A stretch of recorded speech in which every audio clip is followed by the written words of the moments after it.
and welcome back to the Quality Connect YouTube channel. I'm Trevor, and this is the founder of Quality Connect, Andrew Wellwood, and today we're going to be talking about infill homes in Edmonton. Here's a quote by Stephen Gardner: "Good buildings come from good people, and all problems are solved by good design." Here's a little stat for you from Stats Canada. More than 200,000 new homes are built in Canada every year, and right now infill home development is on the rise in Alberta to combat urban sprawl. So Andrew, start us off. Well, there's definitely been an increase in infill builds in the Edmonton area. If you drive around the university, drive around Nate, Grant McEwen, Northeast, almost anywhere you drive around in Edmonton, you'll see a lot more new homes popping up. Okay, so what has changed to cause infill homes to be built in Edmonton? Well, it's a combination of things. It's Okay. Definitely to combat the urban sprawl. A lot of people just want to live closer to work. They want to live closer to school. You get a lot larger lot size with infills. So your fence isn't touching the side of your house. You can actually get a lawnmower between the side of your house from the front to the back, as opposed to having to go around the block. And a lot of people are doing it for profit, to flip it. Wow. You can buy a lot, you can tear it down with the new changes to building code. You can get duplexes in a lot easier. You can put a basement suite in a duplex. You can get garden suites above detached garages. So you can increase your property value by increasing your rent that you can generate from it, and thus it's either a great way to keep it as a rental income or to sell it off to an investor who wants to keep it, who wants to use it as a rental property. Awesome. So touching on that, what type of people are building infill homes and who's buying them? We usually get two different types of people with the infills. So you're either going to get the people that really like the area, they like the lot size, they want to live there and they want to be able to commute back and forth. Those people are tearing down the older homes and they're building a nice new single family house on it. That's one type. The other type, like I said, are the investors. They want to tear down that smaller house and they want to either divide it up into two skinny homes or duplexes with basement suites and garden suites, and they want to use it as rental income. Wow, very cool. Now, are certain areas of Edmonton better to build in than others? Yes, definitely. Okay. Well, you'd like to talk to a realtor about what you can get for reselling. I know there was a City of Edmonton councilman that built a really nice skinny home for I think $750,000 and had a horrible time selling it because he put it in the wrong area. So yes, you have to build to what's in the area, to what you can get for resale. You don't want to put you don't put $1 million home up when all the neighbors are selling for $300,000. And same thing, you don't put a duplex up in an area where everyone around you $1 million single family homes. So you want to talk to your realtor to find out what you should build where and what's going to sell. So how has the City of Edmonton helped this increase in infill home builds, and why? Well, the City of Edmonton they want it to be denser. They want less urban sprawl because of the cost. They've got roadways, infrastructure, maintenance on the roads, snow removal. They've got all of that cost when the city grows, that it's a lot easier if they can just keep everyone closer together, and like they say, build up as opposed to out. So the City of Edmonton realizes that, so they've been pushing it a lot more. So they're making it easier to get your house or your lot zoned for a duplex. They've added in basement development for legal secondary suites, as opposed to the ones you used to live in university that were not exactly a legal basement suite. And then you can do garden suites, which are the living quarters above a detached garage. So the city's pushing for those, and they're putting a lot more regulations on them to make them affordable and make it an option for people. Very nice. So why are infill homes important to a growing city? To combat the sprawl, to combat the urban sprawl. A lot of people, would like to live closer to the university if you work or go to the university, or Grant McEwen or Nate, or especially the downtown area. Anything that's a closer commute to downtown is great, and it promotes downtown Edmonton. If there's a lot more people living closer to downtown, you're going to get people going to the shops downtown, going to the restaurants downtown, Right. spending more of their time downtown, as opposed to if if the city sprawls out and there's less density downtown, people aren't going to do a commute downtown if they don't need to. Right.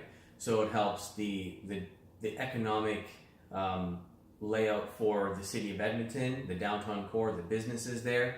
Now, how are rents, if you know? Are rents a little bit better on a garden suite as opposed to, a house or a condo downtown? Yes, it's definitely, usually, obviously depends on the condo and the suite, but it's usually a lot cheaper to rent a garden suite or a basement suite than it is a full-on condo downtown. But that's a generalist. Like, there's some pretty run-down condos downtown that you can get for a good price, if you don't mind some other things living with you. Yeah, if you don't mind some other things. But for the average person who wants to live in a nice home, well appointed, but doesn't have $3,000 a month to pay for rent on a downtown high-rise condo or something like that, it's a good alternative. Yes, definitely. Awesome. So, where do you see infill home development going in the future? Oh, it's going to continue to increase until it reaches the point where we either run out or the people selling the lots are greedier than the builders. That's there was a bit of a slowdown with the infills a while ago, and that was because you couldn't put legal secondary suites, you couldn't do a lot of the other development. So to buy a lot for $400,000, tear it down and sell it for $600,000 just wasn't. You didn't do it as an investment. You did it because you wanted to live there, and you didn't care that your property value versus your mortgage was upside down. Right. So, with a handful of smaller builders and a couple large builders going bankrupt this year, is infill home building a low-risk way to get into the home building business? No. No. Short answer? Yeah, short answer, no.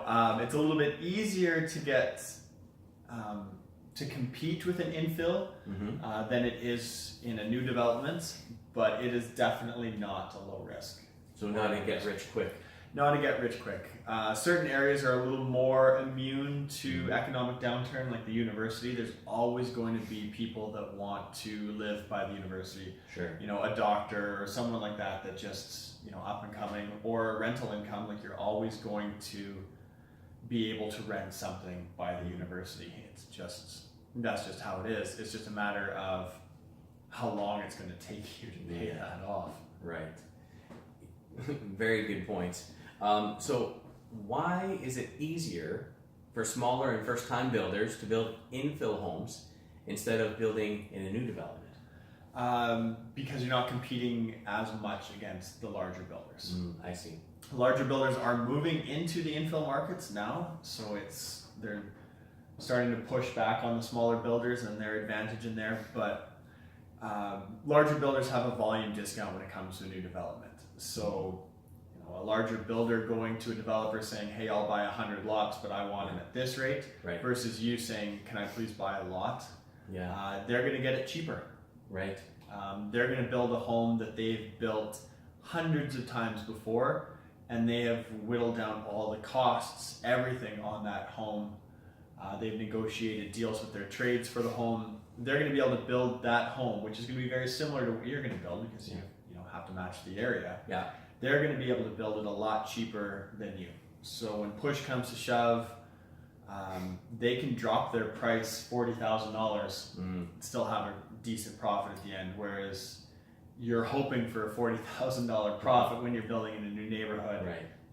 You either drop the 40 and break even, or you slowly watch your profits disappear to carrying costs.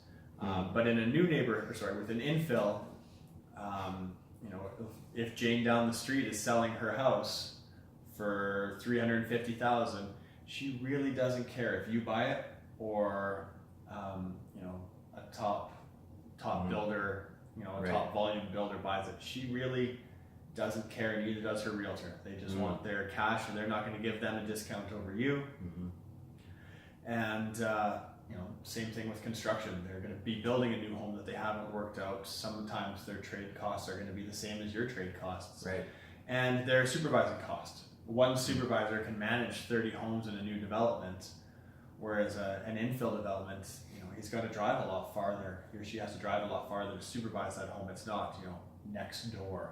Right. The next one is next door to that, or next door to that. Right. So that's how you can compete as a smaller builder in infill markets a lot easier than you can. Very nice. So there you have it, guys. We've got some great information on how infill homes are making a huge impact in the city of Edmonton and in Calgary, and how Quality Connect will help you with your next build. So thank you so much, and we'll catch you next time.